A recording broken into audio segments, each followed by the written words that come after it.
کراچی کا صرافہ بازار کسی زمانے میں کامل گلی میں ہوا کرتا تھا۔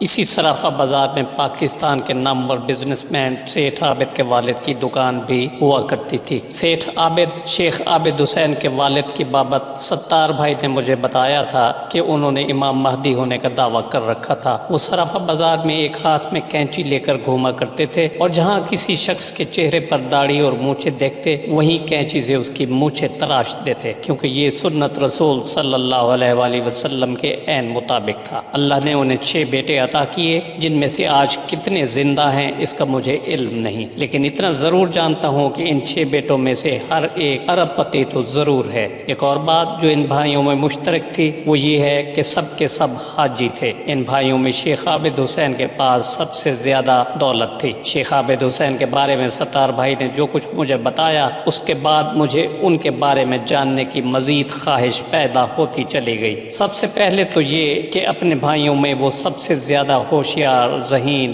اور بات کی تہ تک فوراً پہنچنے والے ہیں۔ ان کا دماغ ایک کمپیوٹر کی طرح کام کرتا ہے، نمود و نمائش سے دور رہتے ہیں، لہٰذا انہیں پبلک ریلیشننگ کا سرے سے کوئی شوق نہیں۔ اللہ نے انہیں ایک بیٹی یعنی نصرت شاہین اور 3 بیٹوں سے نوازا ہے۔ ان کے دونوں چھوٹے بیٹے گونگے، بہرے اور ریٹارڈڈ ہیں اور امریکہ میں کسی بورڈنگ ہاؤس میں رہتے ہیں۔ ان کے سب سے بڑے شادی شدہ بیٹے ایاز محمود کو لاہور میں کچھ عرصہ پہلے قتل کر دیا گیا ہے، جس کے خلاف سیٹھ عابد نے حیرت ناک طور پر کوئی قانونی اقدام نہیں کیا۔ ان کا یہ مرحوم بیٹا حافظ قرآن تھا اور خالق دینہ حال کراچی میں نماز تراویح پڑھایا کرتا تھا۔ بہت کم لوگ اس حقیقت سے آگاہ ہیں کہ جب امریکی حکومت نے پاکستان پر ایٹمی ری پروسیسنگ پلانٹ درآمد کرنے پر سخت پابندی عائد کر رکھی تھی تو یہ سیٹھ عابد ہی تھے جنہوں نے فرانس سے ایٹمی ری پروسیسنگ پلانٹ بحری راستے سے پاکستان پہنچایا تھا۔ ذوالفقار علی بھٹو اس زمانے میں پاکستان کے وزیر اعظم تھے۔ انہوں نے 5 کروڑ روپے پیپلز پارٹی کے لیے بطور فنڈ سیٹھ عابد سے طلب کر لیے۔ انہوں نے دینے سے صاف انکار کر دیا۔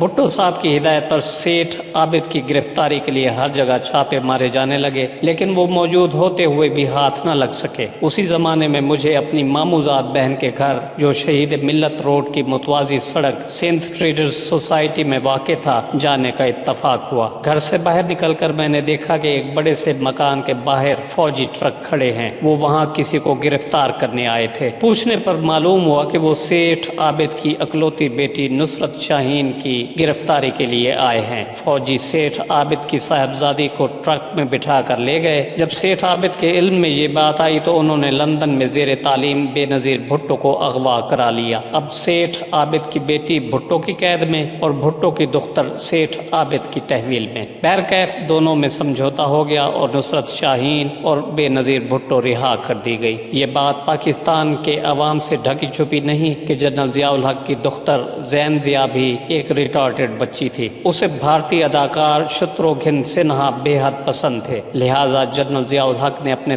گھر کے دروازے ان کے لیے کھول رکھے تھے اور وہ جنرل ضیاء کے ہاں ہی قیام کرتے تھے۔ ممکن ہے آپ کو یہ جان کر تعجب اور حیرت ہو کہ بھٹو کے قصوری قتل میں سلطانی گواہ بننے والا شخص مسعود محمود بھٹو صاحب کی بنائی ہوئی فیڈرل سیکیورٹی فورس کا سربراہ اور سیٹھ عابد کا حقیقی برادر نسبتی یعنی سالہ تھا۔ بھٹو کے مقدمے میں گواہی دینے کے بعد وہ امریکہ چلا گیا تھا، وہیں اس نے اپنی زندگی کے آخری سانس لیے۔ ادھر سیٹھ عابد کے دونوں بیٹے بھی جو امریکہ میں مقیم ہیں ریٹارڈڈ تھے۔ ان دونوں کے درمیان گہری دوستی کی ایک وجہ یہ بھی رہی ہوگی۔ کراچی میں ایک ادارہ ہے دیوا اکیڈمی جو اس قسم کے ڈسیبلڈ بچوں کو امداد فراہم کرتا ہے۔ اس ادارے کی منعقدہ ایک تقریب میں صدر پاکستان جنرل ضیاء الحق سیٹھ عابد کے ہمراہ شریک تھے۔ تقریب کے منتظمین نے کوکو کولا سے مہمانوں کی تواضع کی۔ کوکو کولا پینے کے دوران اس کے چند قطرے سیٹھ عابد کے کپڑوں پر گر گئے۔ صدر مملکت ضیاء الحق نے جھٹ اپنی جیب سے رومال نکالا اور ان دھبوں کو صاف کرنے میں مشغول ہو گئے۔ سیٹھ عابد اور قاسم بھٹی خلیج کے کسی ملک سے سونا اسمگل کر کے پاکستان لا بتا رہے تھے کہ جنرل ایوب نے 1958 میں مارشل لا نافذ کر دیا۔ دونوں نے مل کر بحیرہ عرب میں اس اسمگل شدہ سونے کو چھپا دیا۔ قاسم بھٹی کی وفات کے برسوں بعد سیٹھ عابد نے سپریم کورٹ سے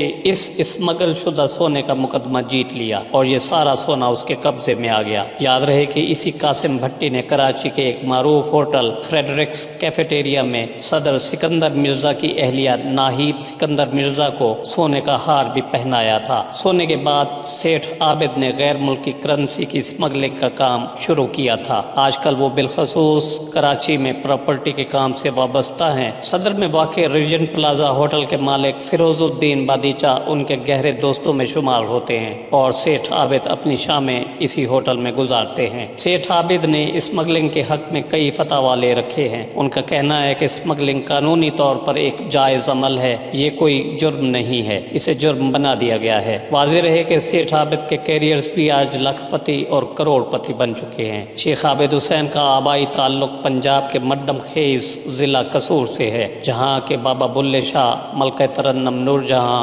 میتھی اور خسے دنیا بھر میں مشہور ہیں۔ شیخ عابد نے لاہور میں ذہنی معذوروں کے لیے حمزہ فاؤنڈیشن اور قصور میں ایک ہسپتال بھی بنوا رکھا ہے جہاں مریضوں کا مفت علاج کیا جاتا ہے۔ وہ اردو اور پنجابی کے علاوہ میمنی بولی پر بھی مکمل عبور رکھتے ہیں۔ انہیں پاکستان میں گولڈ بادشاہ کی حیثیت سے بھی جانا جاتا ہے اور ان کا شمار ان امیر ترین افراد میں کیا جاتا ہے جن کی دولت کا انحصار سونے کی اسمگلنگ پر تھا۔ وہ قصور کے سرحدی علاقے میں پیدا ہوئے اور وہیں پر پلے بڑھے جہاں ان کے شیخ تجارتی قبیلے کے افراد ہندوستان کی تقسیم سے پہلے کلکتہ میں چمڑے کی تجارت کرتے تھے۔ سیٹھ عابد 1950 میں اس وقت کراچی منتقل ہو گئے جب ان کے والد نے کراچی کے صرافہ بازار میں سونے اور چاندی کا کاروبار شروع کیا، جہاں ان کی ملاقات چند ایسے ماہی گیروں سے ہوئی جو دبئی اور کراچی سونے کی اسمگلنگ کرتے تھے۔ ان سے ملاقات کے بعد سیٹھ عابد نے سونے کی اسمگلنگ کی دنیا میں قدم رکھا۔ 50 کی دہائی کے اختتام تک انہوں نے ایک ماہی گیر قاسم بھٹی کے ساتھ مل کر پاکستان میں سونے کی اسمگلنگ پر اپنی اجارہ داری قائم کر لی اور ان کا اسمگلنگ کا کاروبار لندن، دہلی اور کراچی میں ایجنٹس کی توجہ اپنی جانب مبذول کروانے اور پاکستان اور انڈیا کے مابین پنجاب کے سرحدی علاقوں تک پھیل چکا تھا۔ 1970 کی دہائی میں سیٹھ عابد کی اسمگلنگ کی وسیع کارروائیوں کو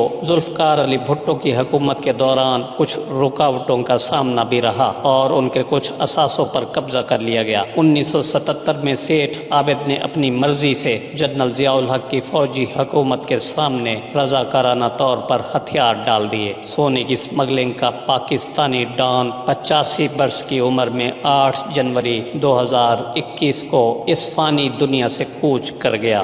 رہے نام اللہ کا۔